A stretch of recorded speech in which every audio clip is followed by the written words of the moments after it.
She was 33 years old, and by the spring of 1888 she owned nothing but a carpetbag, a widow's black dress gone gray with wear, and $2.10 knotted into a handkerchief. Her name was Prudence Ashe, and it was her own brother-in-law, a hard, ambitious man named Merritt Ashe, who had inherited the family mercantile upon his brother's death, who had turned her out of the small room above the store where she had lived and worked for 6 years, telling her plainly that a widow with no children was a burden the family business could no longer carry. She took what she could gather in a single afternoon, and she went to the county courthouse in the small Nebraska town of Cross Timber, where the old grist mill on the creek's bend, boarded and silent for 11 years since its miller had drowned in his own mill pond, was being sold for whatever the county could recover in unpaid taxes. Nobody else would touch it,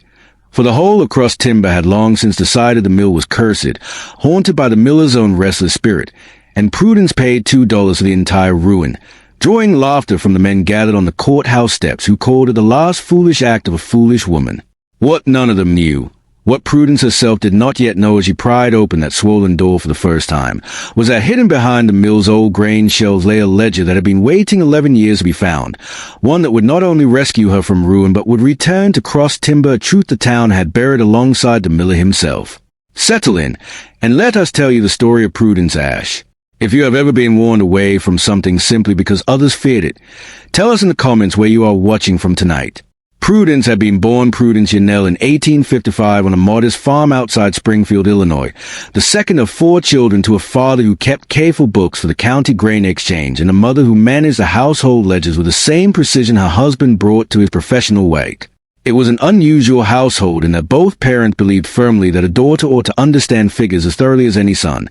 and from the time Prudence was old enough to hold a pencil steady, her father sat her beside him at his desk in the evenings, teaching her to read a column of numbers the way another child might learn to read a storybook, explaining patiently why a ledger that did not balance was not merely untidy but often the first sign that something dishonest or mistaken had crept into an otherwise ordinary transaction. She absorbed these lessons eagerly, finding in the orderly logic of accounts a kind of comfort that the rest of her world, unsettled as it often was by her mother's fragile health and the family's modest means, did not always provide, and by the time she was 16 she could keep a set of books as competently as any clerk twice her age, a skill her father took quiet pride in even as he worried, in the manner of fathers of his era. What practical use such a skill would ever serve a young woman, expected eventually to marry and keep a household rather than a business? It was at 19 that Prudence met Daniel Ashe, a steady, good-humored young man traveling through Springfield on his way west to join his older brother Merritt in establishing a mercantile in the newly growing Nebraska township of Cross Timber, and though their courtship was brief, conducted mostly through an exchange of earnest letters over the following year, Prudence found in Daniel plain, honest affection something she trusted completely, and she married him in 1875 and followed him west of the small prairie town that would become the whole of her adult life. Cross Timber in those years was a modest but hopeful settlement, built along a wide, slow creek that supported both farming and, crucially, a small grist mill run by an elderly German immigrant named Otto Brenner, a solitary, meticulous man who had built the mill himself in the town's earliest years and who ground the flour that fed nearly every family within a day's wagon ride. Daniel and his brother Merritt built their mercantile into the steady center of the town's commerce, and Prudence, finding herself with genuine talent and no small amount of quiet ambition, took over the store's bookkeeping within her first year in Cross Timber, a role she filled so competently that even Merritt, who never much warmed to her personally, could not deny her usefulness to the family business.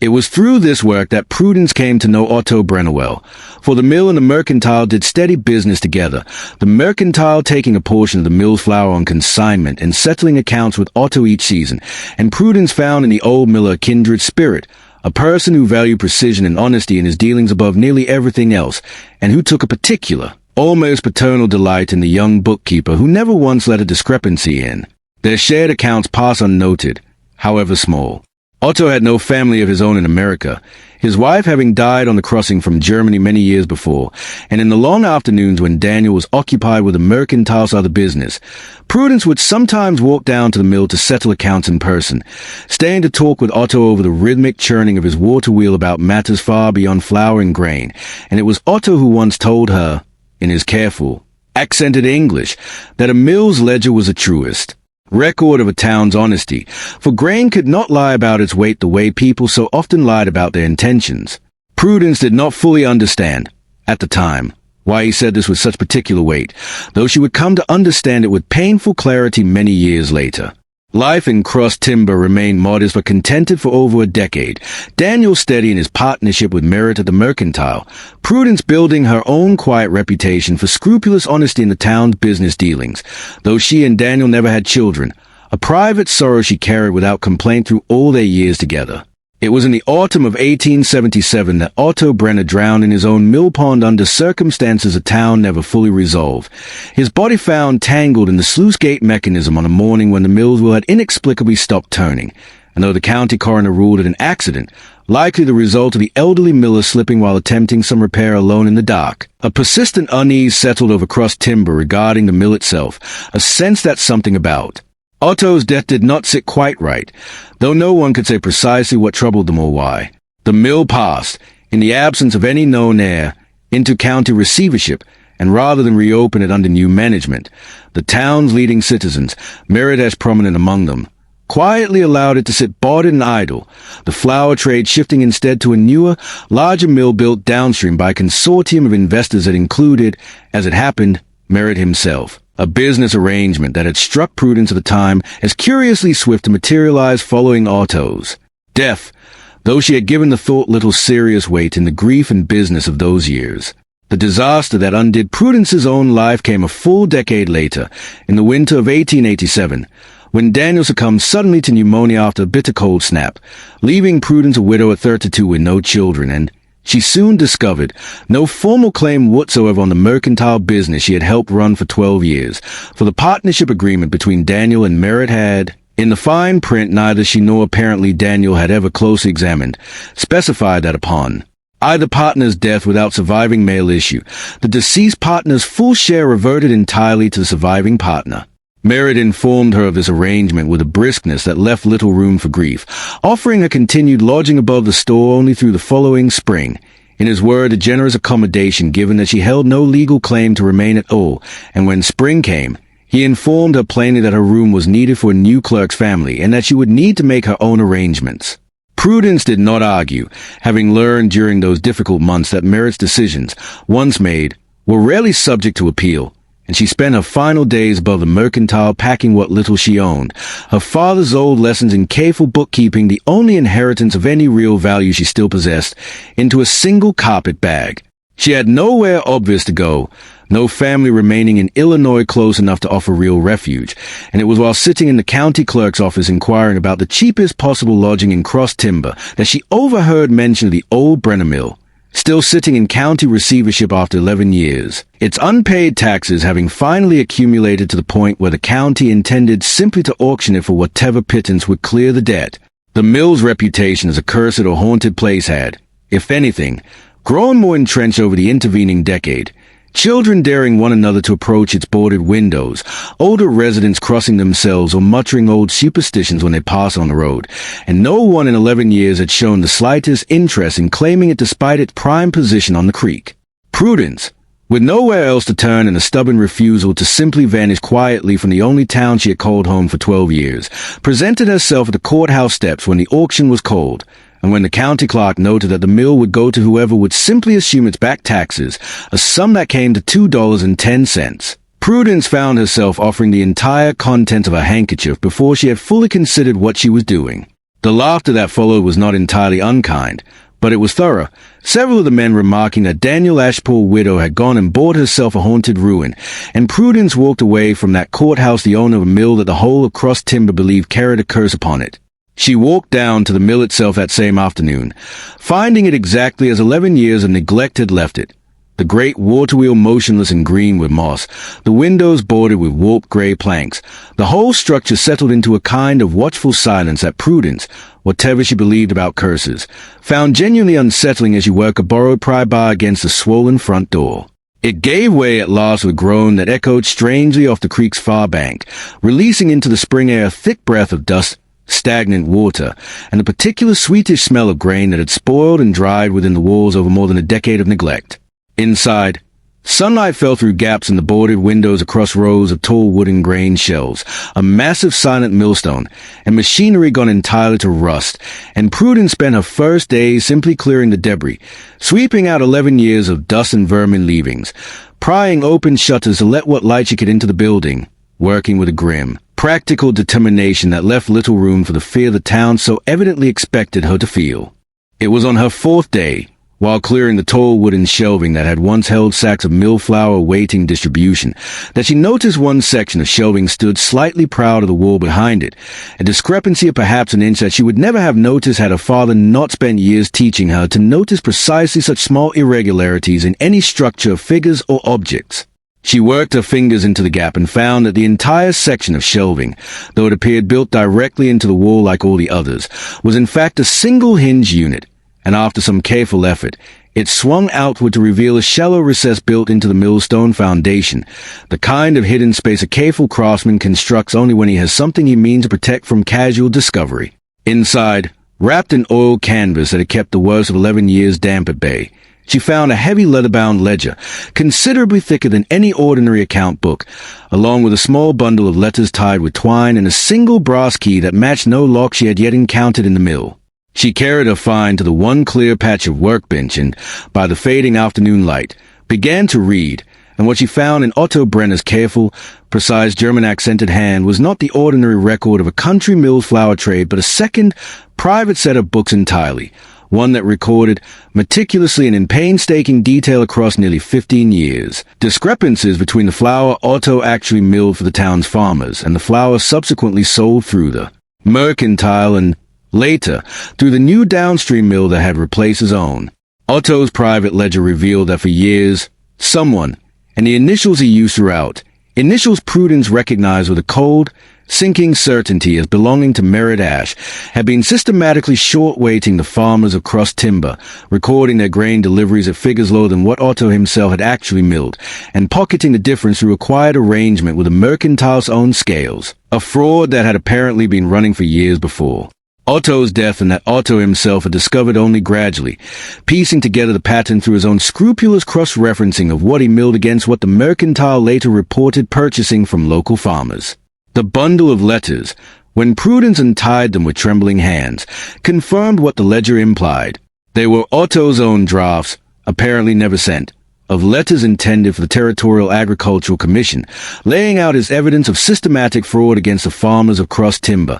fraud that had enriched Merridash considerably over the years at the direct expense of families who could ill afford to be cheated of even a few pounds of grain. The final letter, dated only weeks before Otto's death, expressed a growing fear that Merritt had somehow learned of his private investigation, and stated Otto's intention to travel to the territorial capital himself within the month to present his evidence directly, trusting that if anything prevented him from completing that journey, whoever eventually found this hidden record would understand its significance and see that Cross Timber's farmers received what had rightfully been stolen from them. Prudence sat with those letters long into the evening, the mill dark and silent around her, and understood with a slow, horrified clarity that Otto Brenner's drowning, ruled a simple accident 11 years before, had very likely been nothing of the kind, and that the brass key she now held, though its purpose remained unclear, was almost certainly meant to open something further, some final piece of evidence Otto had secured before whatever befell him. It took her the better part of a week of careful searching,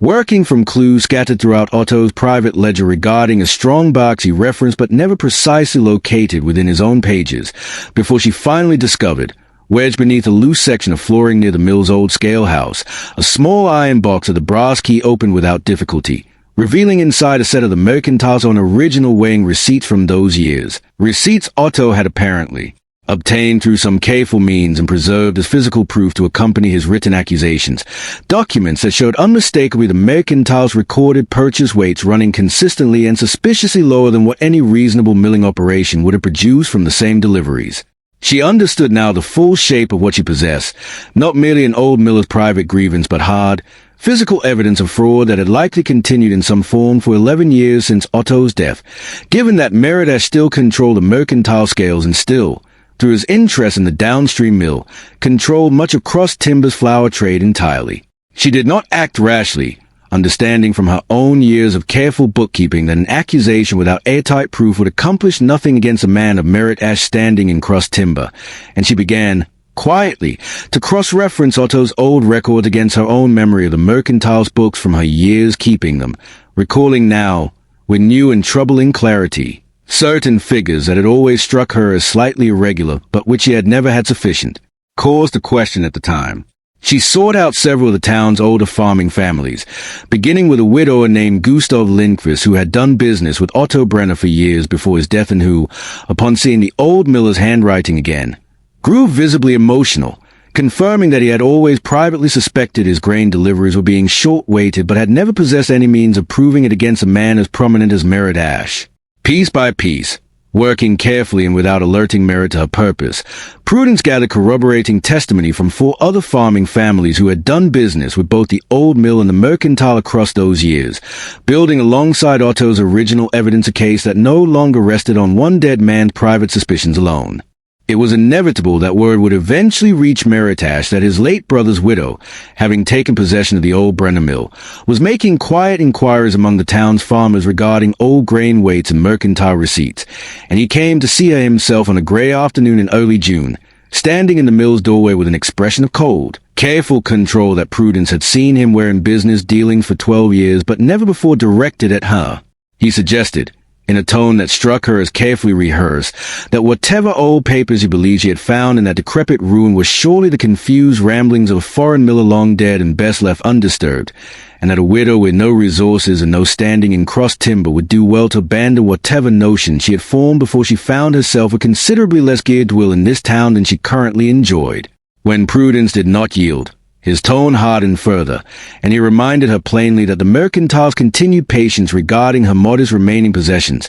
still technically stored in the building's back room pending her removal, was not guaranteed indefinitely, a threat delivered with the same cool precision he brought to every transaction. Prudence thanked him for his visit with more composure than she entirely felt, and after he left she understood clearly that she had very little time before he would move more decisively to protect himself, and that whatever she meant to do, she needed to act soon and in the open, where he could not simply make the matter disappear the way she now believed he had made Otto Brenner disappear 11 years before. She traveled to the territorial capital herself within the week, carrying Otto's ledger, his unsent letters, the mercantile's original weighing receipts, and signed statement from the 5 farming families who had corroborated the pattern of fraud, and presented her case directly to the Territorial Agricultural Commission, the very body Otto Brenner himself had once intended to approach before his death prevented him. The commission's chief investigator, a methodical man named Horace Pemberton, who had handled grain fraud complaints across the territory for over a decade,